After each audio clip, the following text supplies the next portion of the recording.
ಗ್ರಾಮಾಂತರ ಪತ್ರಕರ್ತರಿಗೆ ವೃತ್ತಿ ಸಂಬಂಧಿಸಿದ ಚಟುವಟಿಕೆಗಳಿಗೆ ಜಿಲ್ಲಾ ವ್ಯಾಪ್ತಿಯಲ್ಲಿ ಪ್ರಯಾಣಿಸಲು ಉಚಿತ ಬಸ್ ಪಾಸ್ನ ಪ್ರಸ್ತುತ ಸರ್ಕಾರ ಹೊರಡಿಸಿರುವ ಕರಾಳ ಆದೇಶದ ಮಾನದಂಡಗಳನ್ನು ಸರಳೀಕರಿಸಬೇಕೆಂದು, ಪತ್ರಕರ್ತರ ರಕ್ಷಣಾ ಕಾಯ್ದೆಯನ್ನು ಜಾರಿಗೊಳಿಸಲೇಬೇಕು ಹಾಗೂ ಇನ್ನಿತರ ಮೂಲ ಸೌಕರ್ಯಗಳ ಬೇಡಿಕೆಗಳನ್ನು ಈಡೇರಿಸಲೇಬೇಕು ಎಂದು ಸರ್ಕಾರದ ಪ್ರತಿನಿಧಿಯಾಗಿ ಮನವಿ ಸ್ವೀಕರಿಸಲು ಬಂದಿದ್ದ ಕನ್ನಡ ಮತ್ತು ಸಂಸ್ಕೃತಿ ಇಲಾಖೆಯ ಸಚಿವ ಶಿವರಾಜ್ ತಂಗಡಗಿ ಅವರಿಗೆ ಕನಿಪ್ ಧ್ವನಿ ರಾಜ್ಯಾಧ್ಯಕ್ಷ ಬಂಗ್ಲೆ ಮಲ್ಲಿಕಾರ್ಜುನ ಹಾಗೂ ವಿವಿಧ ಜಿಲ್ಲಾ ತಾಲೂಕುಗಳ ಅಧ್ಯಕ್ಷರು ಸದಸ್ಯರುಗಳೆಲ್ಲ ಸೇರಿ 1 ತಿಂಗಳ ಗಡುವು ನೀಡಿ ಮನವಿ ಸಲ್ಲಿಸಿದರು.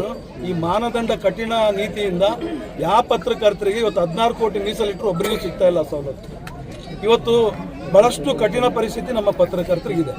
ಆ ನಮಗೆ ಏನ್ ಬೇಕು ಮಾನದಂಡ RNI ಕಾಪಿ ನಮಗೆ ಸೆಂಟ್ರಲ್ ಇಂದ ಬರ್ತಾ ಅದು ಸಾಕು. ಆಮೇಲೆ ನಮ್ಮ ಸಂಚಿಕೆಗಳು ಏನಿದಾವೆ ತಗೊಳ್ಳಿ.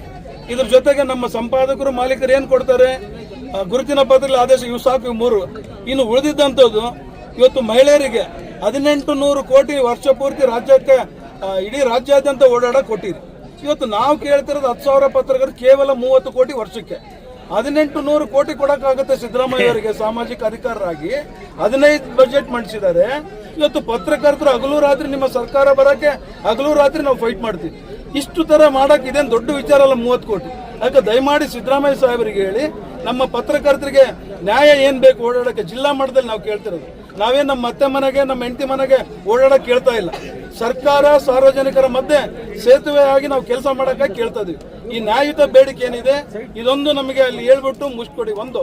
ಎರಡನೇದು ಪತ್ರಕರ್ತರ ರಕ್ಷಣಾ ಕಾಯ್ದೆ ನಾವು ಕೇಳಕ್ಕಿಂತ ಮುಂಚೆನೆ ಸರ್ಕಾರ ನಮಗೆ ಕೊಡಬೇಕಾಗಿತ್ತು. ಇವತ್ತು ವಕೀಲರುಗಳಿಗೆ ಕಳೆದ 6 ತಿಂಗಳಿಂದ ಅವ್ರು ತಗೊಂಡು, ಸರ್ಕಾರಿ ನೌಕರರು ಅವರು ತಗೊಂಡಿದ್ದಾರೆ, ವೈದ್ಯರುಗಳು ಅವರು ತಗೊಂಡಿದ್ದಾರೆ. ಇವತ್ತು ಸಮಾಜದಲ್ಲಿ ಮಾರಣಾಂತಿಕ ಹಲ್ಲೆ ಕೊಲೆಗಳು ಆಗೋದು, ಬೆದರಿಕೆ ಆಗೋದು ಪತ್ರಕರ್ತರಿಗೆ. ಇವತ್ತು ನಾವು ಕೇಳಕ್ಕಿಂತ ಮುಂಚೆನೆ ತಮ್ಮ ಸರ್ಕಾರ ಇವತ್ತು ಸಿದ್ದರಾಮಯ್ಯರು ಜನಪರ ಅಂತೀವಿ ಕೊಡಬೇಕಾಗಿತ್ತು. ಇವತ್ತು ನಮ್ಮ ಪತ್ರಕರ್ತರು ರೋಡ್ಡಿಗೆ ಇಳೆವರೆಗೆ ಇವತ್ತು ಬಿಡಬಾರ್ದಾಗಿತ್ತು ಸಿದ್ದರಾಮಯ್ಯರು. ಆಗಿದೆ, ಇದು ಆಗೋದು ಬೇಡ.